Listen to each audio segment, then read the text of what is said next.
What it do, what it do, what it do.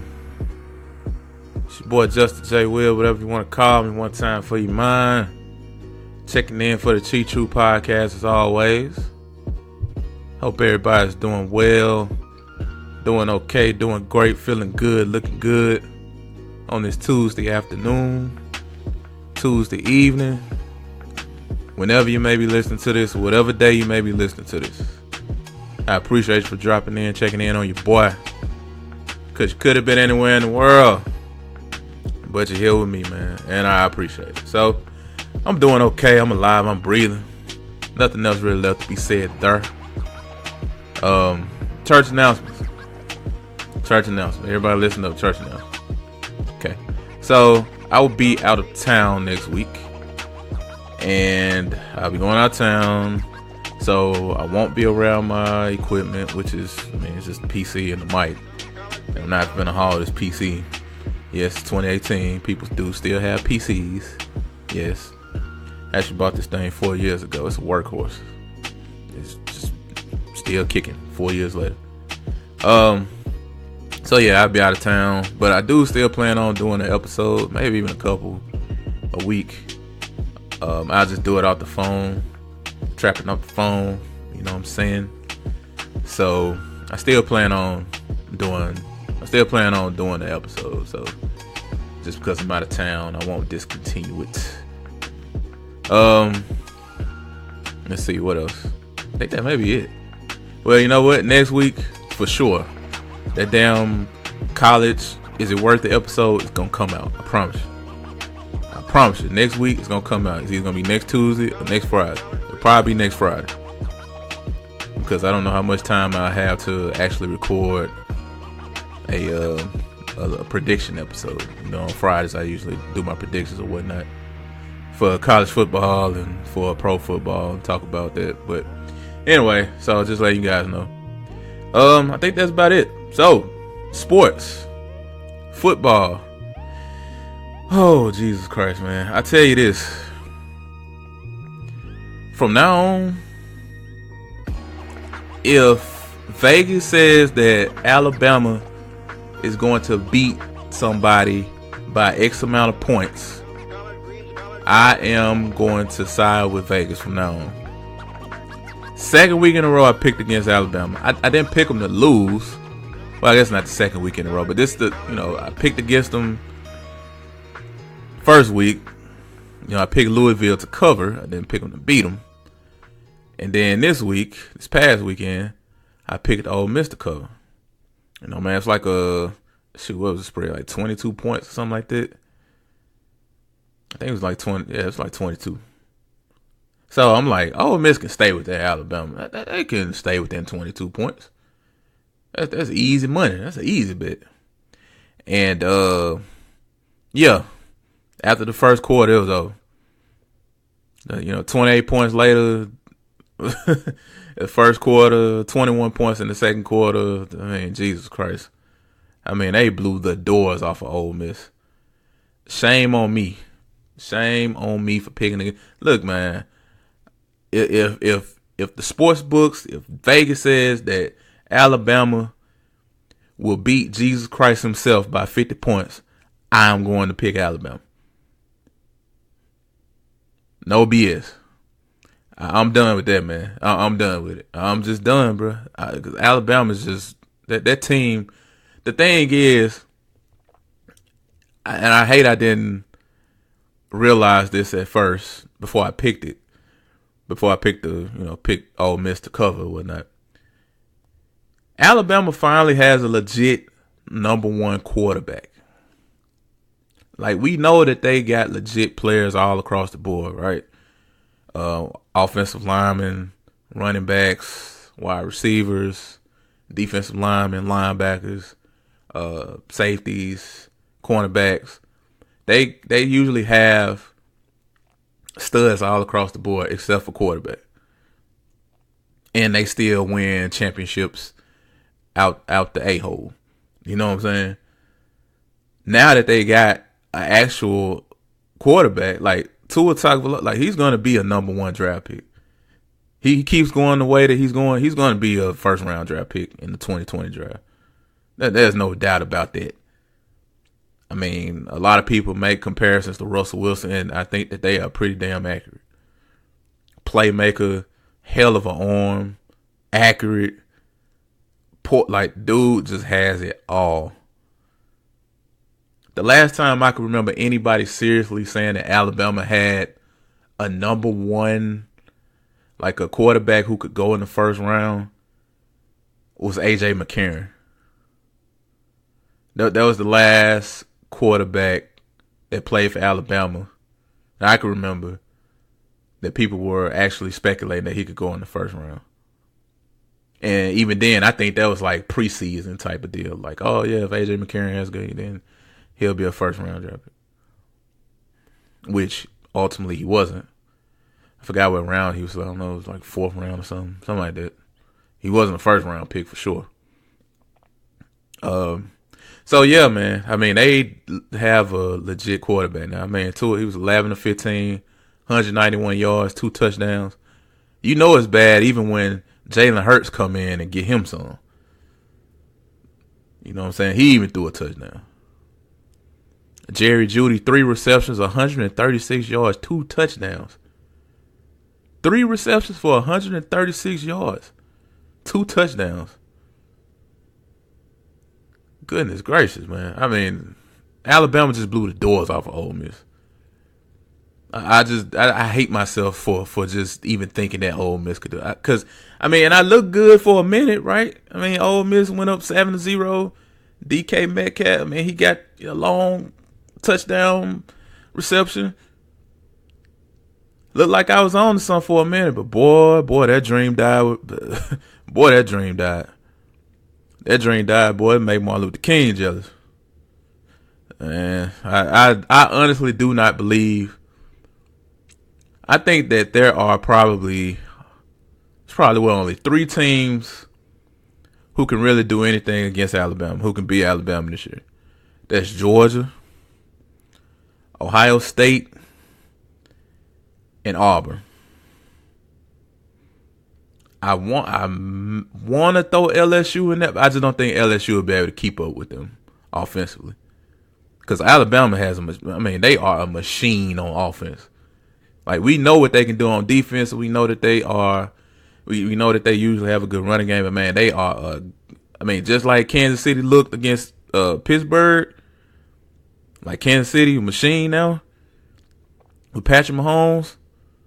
That's kind of how Alabama looking now. Like, they are a machine. They are just slicing people up. That game was over after the first half. That game really was over after the first quarter. Man. Much to the chagrin of myself. But yeah, man, like I said, if Vegas says that Alabama is gonna win by X number of points, hey, Alabama gonna win by X number of points. There's only 3 teams that I would even think to bet for, or to bet against Alabama if they were to go against them. And that's Ohio State, Auburn, and Georgia. That's it. Point blank, period. So I don't see anybody being able to do anything with Alabama this year. I just don't. And I know a lot of you guys are like, Auburn? Really, Auburn? I'm telling you, it's a rivalry game. You throw the records out in those rivalry games. You just don't know what the hell is going to happen in those games. It's just like divisional games in the NFL. Like, oh yeah, the Steelers are supposed to wax the Browns 50-0, and they tie.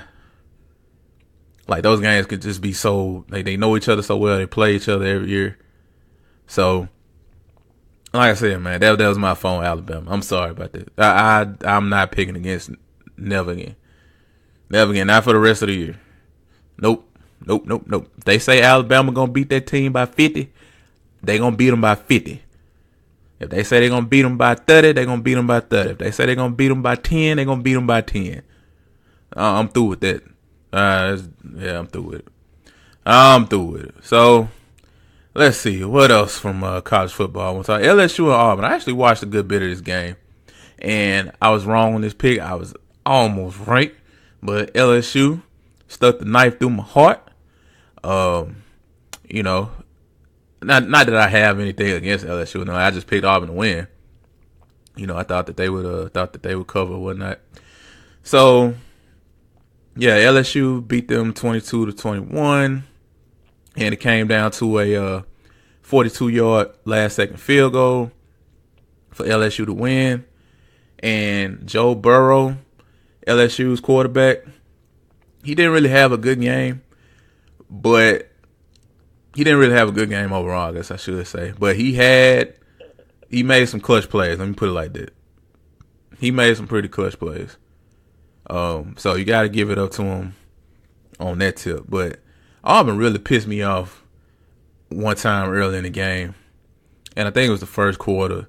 And Jerry Stidham, he got him down into the red zone with like two really good throws. I mean, boom, boom. And then Gus Malzahn proceeded to run the ball 4 straight times. They went for it on 4th down and failed. Man, I was so disgusted. I'm like, come on, dude. I mean, Jerry Stidham, boom, boom. And then you take the ball out his hands. Like, come on, dude. Come on. I mean, I'm not saying that they necessarily lost the game, but I mean, damn, all points count. I'd rather have them than not have them. That's for damn sure. I mean, you proceeded to run the ball 4 straight times after your quarterback just got you down the field with 2 great throws, and you decided to run the ball. But, you got to give it up for LSU, man. Got to give it up for LSU. They have a pretty good resume. I mean, beating Miami, beating Auburn. I mean, they should theoretically be shooting up the ranks. So, I give it up for LSU. Let's see here. I don't think I really watched any more college football. Nothing else really left to be said there. Michigan beat SMU 45-20. USC and Texas. Texas beat the brakes off USC 37-14. Nothing else really left to talk about college football wise. So let's shift to the NFL. Let's talk about that for a minute. Just for a minute. Let's start off with the Steelers and the Chiefs. So this was a very interesting game. I mean, it looked like it was going to be a blowout at first. They went up 21-0. The Chiefs did. They went up 21-0 on the Steelers in like the first quarter or something. And then the Steelers came back and tied it up 21-21 at the half.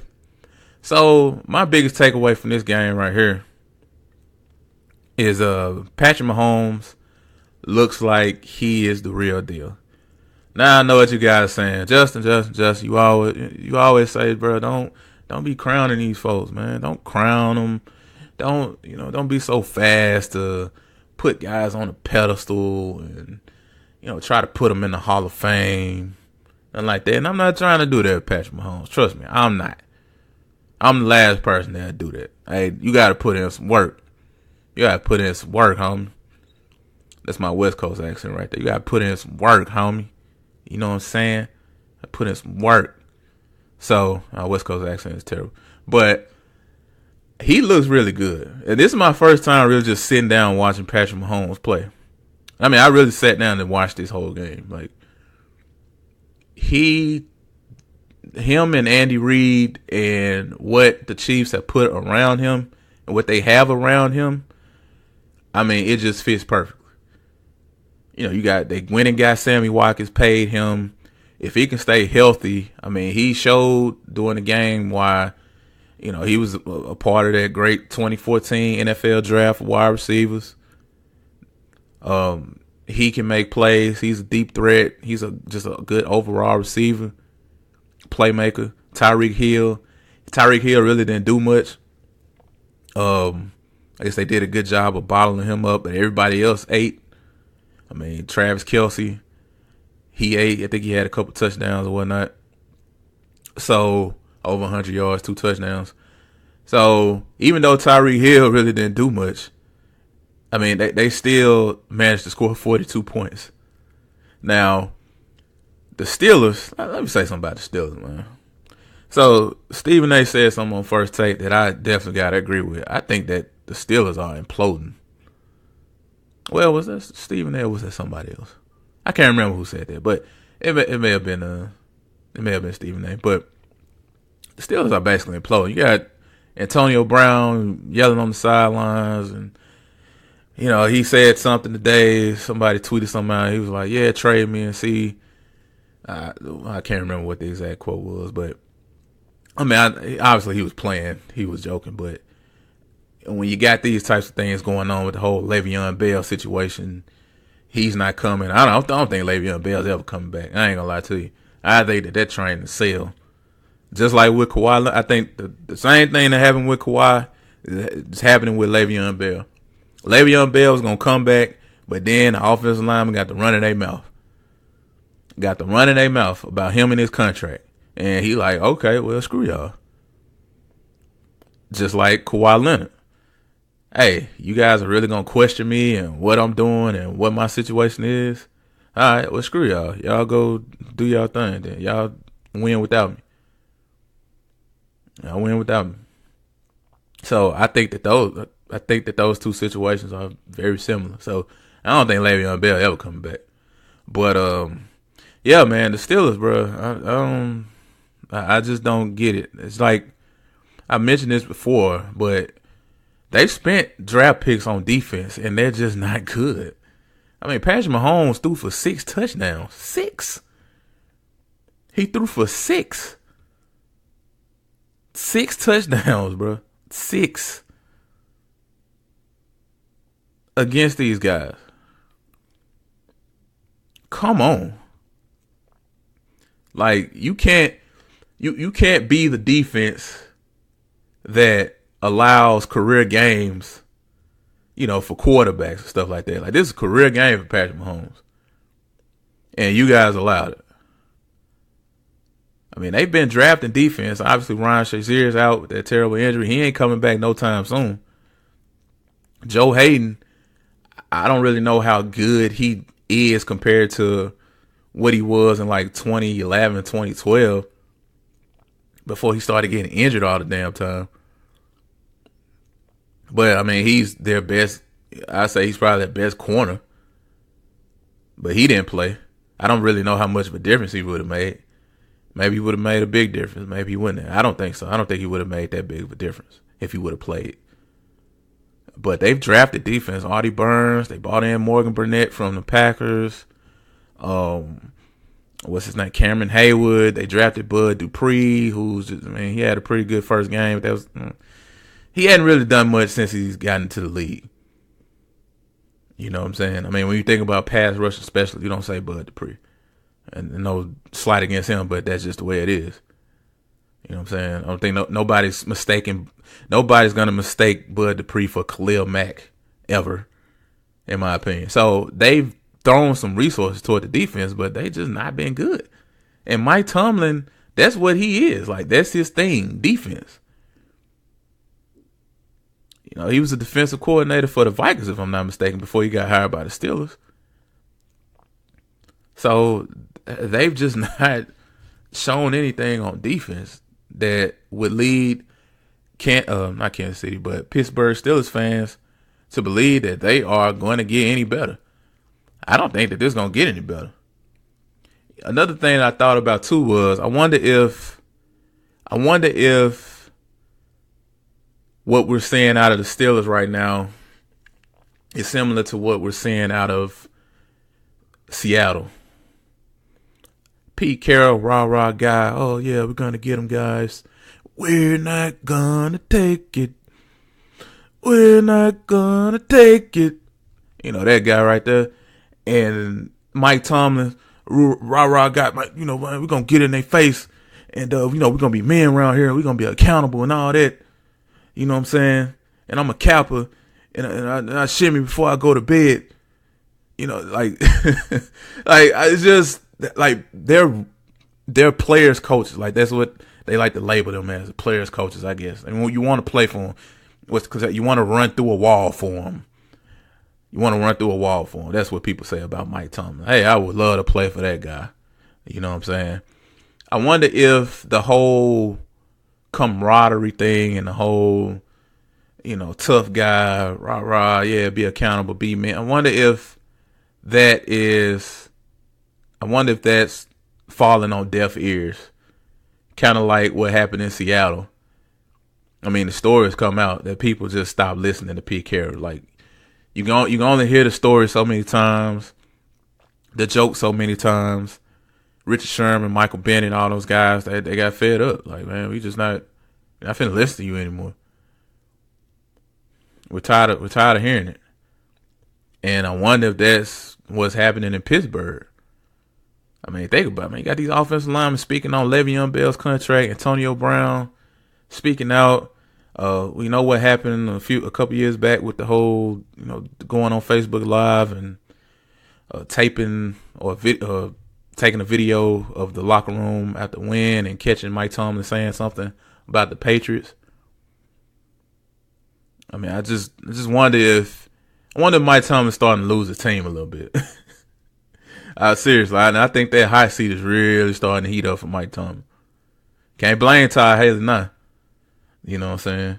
And for a minute, it really looked like the Steelers were starting to miss Todd. I actually think they'll still miss Todd Haley. I think Todd Haley's an underrated offensive coordinator, but that's just my opinion. But Kansas City look good. I'm excited to see Kansas City.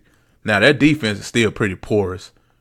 The Chiefs scored 42, and they needed all 42 of them because the Steelers scored 37.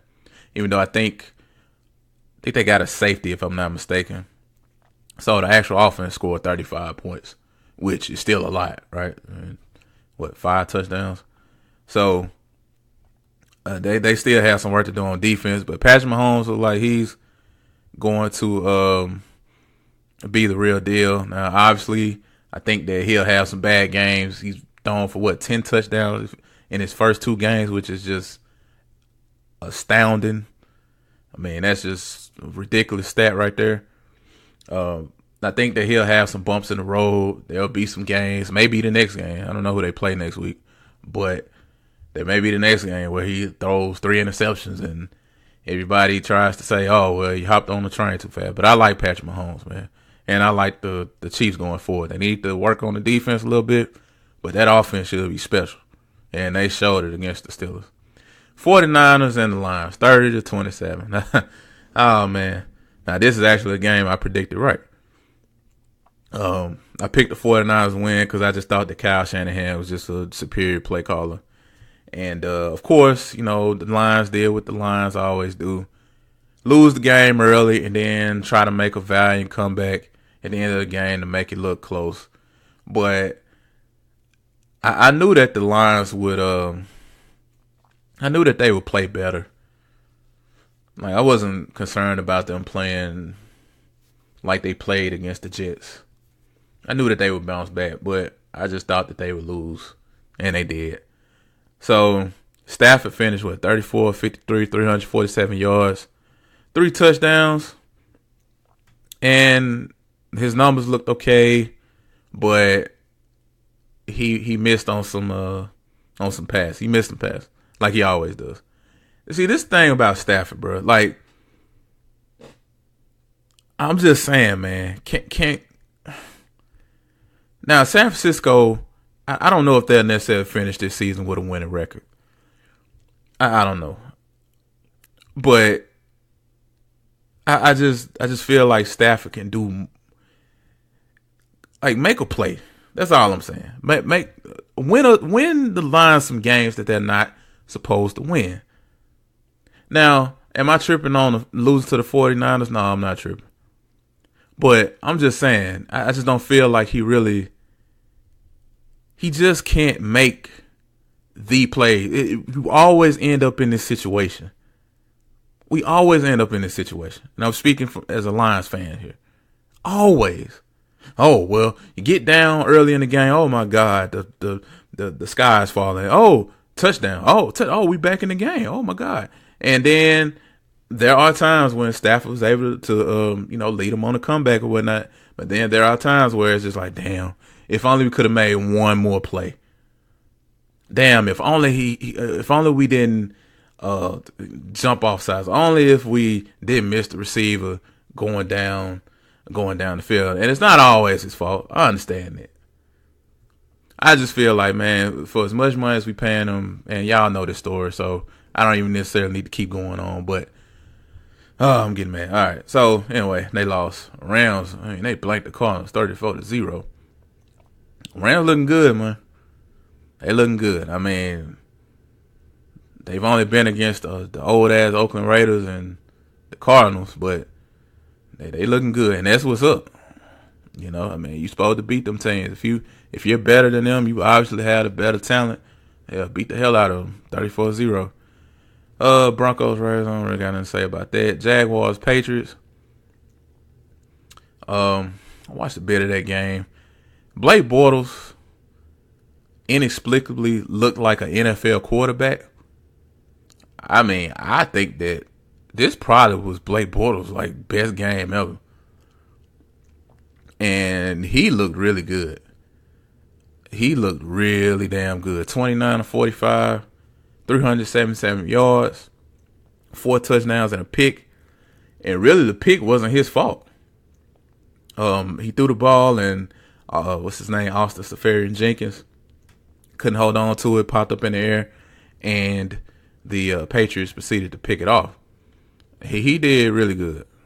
I can't even lie. I mean, they picked on Eric Rowe, which I'm still trying to figure out how in the hell is Eric Rowe still in the league. I guess he can be in the league. I mean, I'm not trying to hate on somebody and take food out their mouth, but I'm just saying I remember Eric Rowe when he was a rookie, and I think it was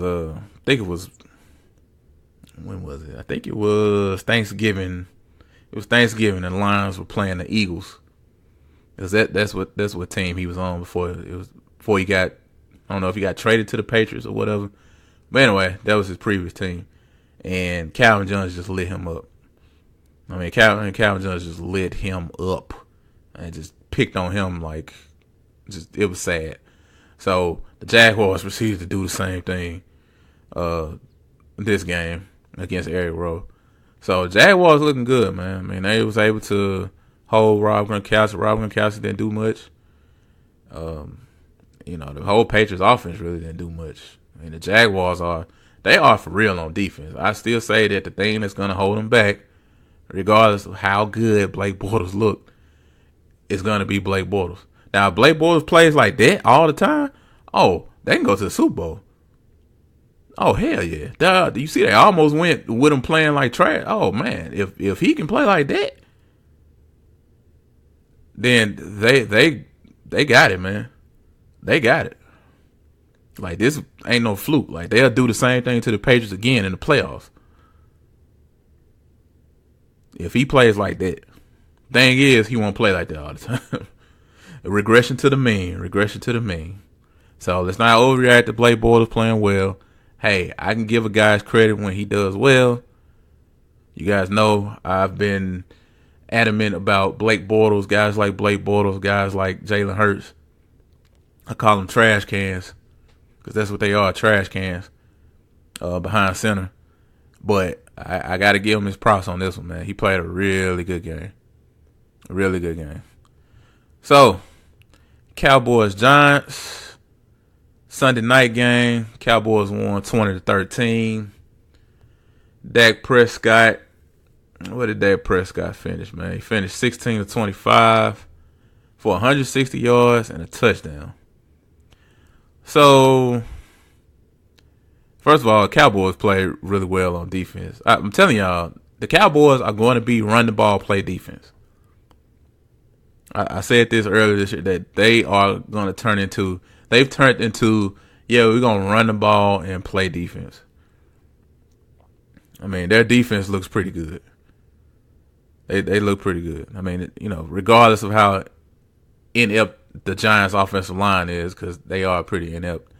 I think Eli's holding the team back a little bit too, because he's just getting old. Well, he's old. The Cowboys' defense played well. So I don't know if we were necessarily out of the woods with Dak Prescott. I mean, he had that long play to Tavon Austin, a touchdown. pass. But I mean, 16, 25, 160. I mean, bro, that's nothing. That's nothing, man. That's pretty mediocre, if you ask me. Now the completion percentage is good, and he didn't turn the ball over, so that's great. That's great.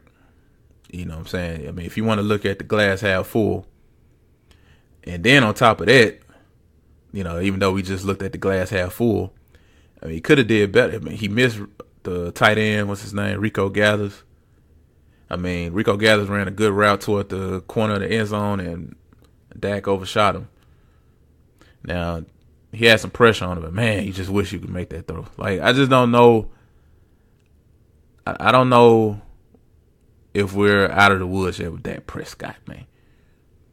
Won the game. Of course, winning cures everything. We know that. Winning cures everything. But I'm still interested to see how he does going forward. Let's see what else to take away from this game. Saquon Barkley,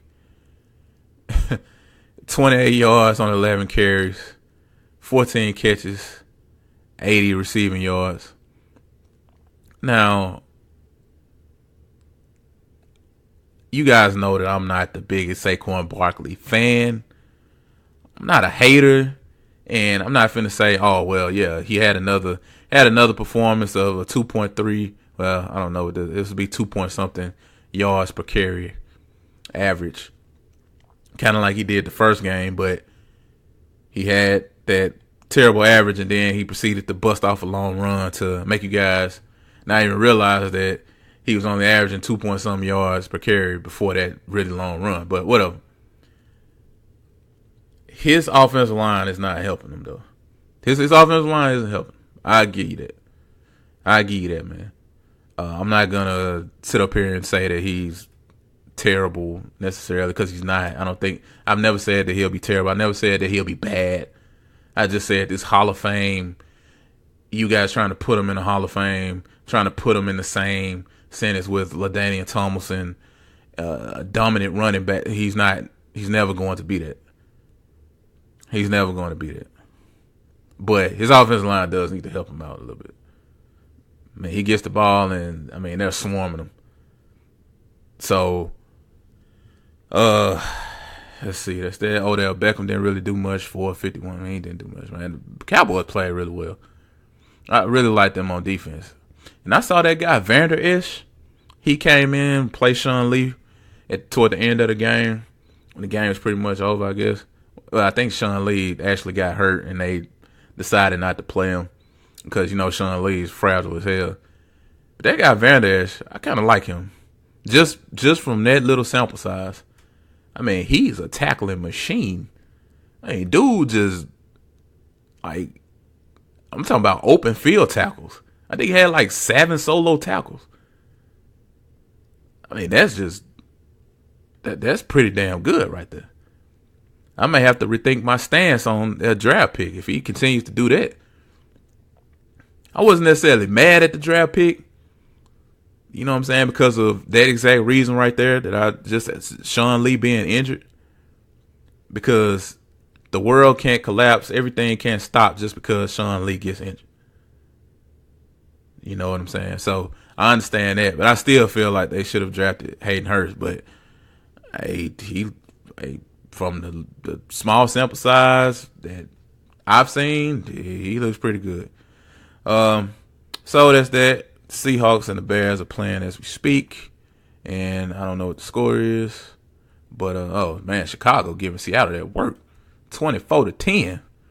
What the world is up with that? Live and direct. Mitch Trubisky, 25, 34, 199 yards, 2 touchdowns, 2 picks. Russell Wilson, 14 and 26, 130. Man, Russell Wilson playing horrible. I think some of that has to do with Chicago, and some of that has to do with him missing his number 1 receiver. I kind of feel sorry for Russell Wilson, man. It seems like we've been talking about his offensive line not being very good for a long time. Like for years. That's pretty much been Seattle's offense, is Russell Wilson run around and hope that somebody can break open. That's been their offense for a minute now. So, man, Seattle, rough go. Looks like they'll be 0-2. Another game I didn't talk about is Cleveland and New Orleans. So New Orleans ended up winning that game 21-18. And talk about the Bills and the Chargers. Oh, you know what?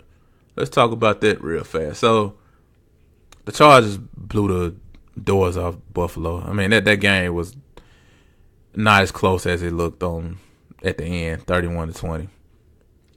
But the funniest thing that happened from this game is that cornerback Vontae Davis for the Buffalo Bills, he actually quit at halftime.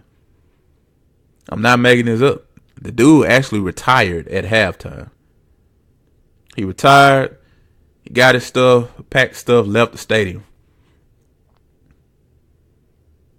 I mean, that was just funny when I first saw it. Like, I thought, when I saw it on Twitter, I thought people were just joking. I thought it was a joke. But then I started seeing the people with the blue verified checks tweeting about it and talking about it. I'm like, oh, this for real. This dude literally retired at halftime. He retired at halftime. I mean, we all know the Buffalo Bills suck. And even though I give Josh Allen a hard time, and I gave him a hard time, during the draft process or whatnot, I almost feel sorry for the guy. Because Buffalo Bills don't really have much on offense for sure. And they definitely don't have much on offense as far as the offensive line. So he's getting behind center. He's going to get killed, which can actually stunt his growth as a quarterback, which I don't think he can grow much. But, I mean, hey, you got to at least get a guy a shot, I guess. You don't want him to become a shot fighter. Start seeing ghosts in the pocket because he's getting hit so much. But, yeah, man, that was a funny-ass story to me. That was just pretty funny. And I don't blame the Buffalo Bills players for being upset. I mean, dude, I understand. Hey, if you don't have it, you don't have it. If you feel like I can't do it anymore, hey, who am I to judge? You know, I mean, we've seen plenty of NFL players retire early. Whether it be because they just don't have it anymore, whether because they've had a history of concussions or whatever, right? I don't think anybody would look at him like that. I mean, he's gone through some growing pains, some injury pains, a few injuries the past few years in his career. You know, got released from the Colts, and Buffalo picked him up. So I don't think anybody would have been mad at him if after the game he was like, dude, you know, I just can't do it no more, man. I'm just not feeling it. I just can't do it. So I think he went about it the wrong way. To play, well, I don't know. I don't even know if I can really play devil's advocate in this situation. I was going to say, well, who was he going through something? Is he going through something? He's going through like a divorce, or you know, the softer side of me and the more compassionate side of me says, well, damn, I wonder what he had going on. Wonder what he has going on outside of football. You know what I'm saying? Like, damn, you doing all this losing. Phillip Rivers is torching you. And all of it just come to a head. You're like, man, screw this. You got a rookie quarterback who really is a project. You know what I'm saying? Like, he's definitely not Andrew Luck coming out of college, nothing like that. So, I mean, you got all the cards stacked against you. And I don't know, man. It was, you just don't do that, though, man. You don't do that. You can't do that, man. You can't let your brothers down like that. You can't let them down like that. It's not even that. I mean, dude, just play the game out. Hey, you done got this far. Play it out. See it out. Tell everybody in the locker room, or, you know, tell the coaches afterwards the next day, like, man, I'm hanging them up. I'm just hanging them up. Now, Vontae Davis did put a statement on Instagram later on that day. about where he was like mentally and just saying how, he didn't mean any disrespect to the game by it. But I mean, at the end of the day, that's probably not he didn't handle that well. Needless to say, he did not handle that well. I wish all the best for Vontae Davis. I hope he does great. Maybe him and his brother can start a stock firm or something, man. Stock brokerage or some crap like that. I just hope I hope he's okay. I hope everything's okay. I mean, you got to be going through something. Either you have to really not care, or you got to really be going through something. It's just like, man, y'all remember that story about the guy who flew the plane into the house? I mean, dude, you got to really be going through something in order to do some crap like that. I mean, dude had an argument with his wife, got into a plane, and flew it into the house. That really happened. Do you know how emotional and how upset you got to be to do some crap like that? So you got to really be on one to say, you know what? Screw this, man. I'm about to retire at halftime. That almost sounds like something out of a movie. I mean, dude straight pulled a Carson Palmer at halftime. Like, man, screw that. Man, I would rather retire than play with y'all. I heard Carson Palmer did that, man. Carson Palmer said, man, look, I'm going to retire if y'all don't trade me. I'm going to retire. Vontae Davis said he ain't going back and forth with none of you. He about to live his best life. So, another thing I ended off with this one, Josh Gordon to the Patriots. So, word came out that the Cleveland Browns were going to release Josh Gordon, but instead they've traded him to the Patriots. So, I don't have the details of the trade pulled up, but if my memory serves me correctly, I think the Browns got a 5th round draft pick out of the deal, and the Patriots got a 7th round draft pick, if I'm not mistaken. So, yeah, Josh Gordon to the Patriots. This doesn't look good for everybody else. If Josh Gordon is really clean, word is that the Browns were concerned about him coming in late to a practice, and they, were concerned about him injuring his hamstring, and he didn't injure it at practice or anything like that. He injured it at some off the field event, some promotional event, some crap like that. So they figured that, hey, we want to get from under this cloud, we want to get from under this umbrella, which I'm not really mad at the Browns for that. Just saying, you know what? We've done all we can do. We've stuck by them. And they've definitely stuck by them. And I commend them for that. But hey, we just gotta go. We gotta keep going. We can't keep doing this with Josh, man. Oh, is he gonna get suspended? Will he get suspended? Won't he get suspended? Is he back on, drugs? Is he drinking? Is he like, let's just get him out. We've helped him. We've stood by him. All that. Hey, he's gonna find a good home somewhere else. That's cool. So I'm not mad at the Browns for that. The Patriots, I mean, we know what their situation is wide receiver wise. I mean, they running Cordero Patterson out there, and Philip Dorsett, which I guess he's played okay, but Tom Brady lost Danny Amendola. Julian Edelman, he's out for I guess another 2 games, and besides Rob Gronkowski, they don't really have much. Josh Gordon gives you an instant upgrade. You get a legit number 1 receiver. Legit number 1 receiver. This ain't, no disrespect to Brandon Cooks, but I mean, Josh Gordon is a legit number 1 receiver. So I'll be excited to see once he gets, acclimated, once he gets really gets an understanding of the offense. I think that they can do really good things. Now, that ain't going to help their defense, and that ain't going to help Eric Rowe. But they should be exciting on offense.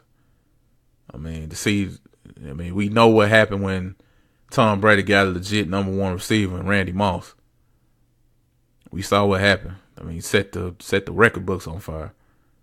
Now Josh Gordon isn't Randy Moss, but he has some damn. He's better than any receiver they bought through there in the last 5 years for sure. So I'll be excited to see what happens with that, man. But that's it for the Chief Truth. That's all I got for you. I mentioned probably the last episode that I got a Spreaker account now. So that actually allows me to go live. So I can do like a live broadcast. So I'm probably going to do that one time this week. Test it out. I don't know what I'll be talking about. I may not even talk about sports. I may just get on there and blabber for like 30 minutes and just to test it out. So if you're listening to this, follow me. I'm most active on Twitter. Follow me on Twitter, man. Even if you don't have an account, no, you should have a Twitter account. Follow me on Twitter. I always leave the descriptions. Not the description. I always leave the social media handles in the descriptions of the show. So the Facebook page, the Instagram page, all that. So follow me on there. Keep up with me. Conversate with me. And when I do go live, I like to get some interaction out of people and get some people to come in and we can talk and ask questions and be one big Chief Truth family. You know what I'm saying? Take off one time for 2018 into 2019. Also, I have not forgot about the contest I've been talking about. I'm telling you, it's coming probably within the next couple weeks. Just trying to get some things together, trying to cross some T's, dot some I's. I'm trying to see how I want to do it, but it's coming, I promise you. And that episode, the episode about college and is it worth it, that is without a doubt dropping next week. If that episode does not drop next week, I promise you, I'm raising my right hand to God. Cross my heart, hope to die. If that episode does not drop next week sometime, I will personally cash app somebody. I'll cash out somebody $20. $20 if that episode don't come out. I'm just gonna pick somebody at random just to punish myself. I'm not necessarily punish myself because I love you guys, you know. But it's coming out, okay? I promise you, it's coming. So anyway, that's it for the Chief Truth. Have a good day. I will talk to you guys on Friday. Peace.